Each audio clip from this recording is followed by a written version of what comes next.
أعوذ بالله من الشيطان الرجيم. وهزي إليك بجذع النخلة تساقط عليك رطبا جنيا فكلي واشربي وقري عينا فإما ترين من البشر أحدا فقولي إني نذرت للرحمن صوما فلن أكلم اليوم إنسيا فأتت به قومها تحمله قالوا يا مريم لقد جئت شيئا فريا يا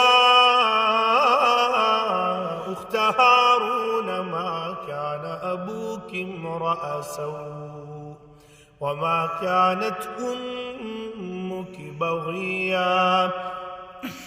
فأشارت إليه قالوا كيف نكلم من كان في المهد صبيا قال إني عبد الله آتاني الكتاب وجعلني نبيا وجعلني مباركا أينما كنت وأوصاني بالصلاة والزكاة ما دمت حيا وبرا بوالدتي ولم يجعلني جبارا شقيا والسلام علي يوم ولدت ويوم أموت ويوم أبعث حيا ذلك عيسى ابن مريم قول الحق الذي فيه يمترون ما كان لله أن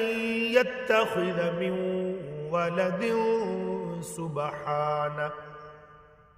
إذا قضى أمرا فإنما يقول له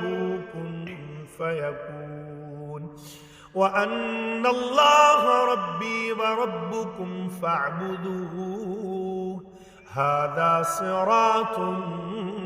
مستقيم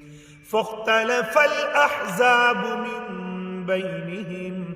فويل للذين كفروا من مشهد يوم عظيم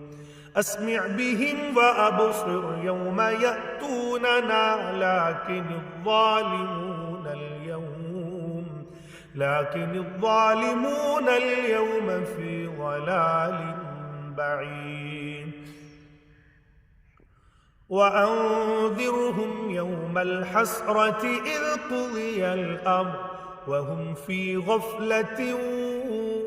وهم لا يؤمنون إنا نحن نرث الأرض ومن عليها وإلينا يرجعون واذكر في الكتاب إبراهيم إنه كان صديقا نبيا.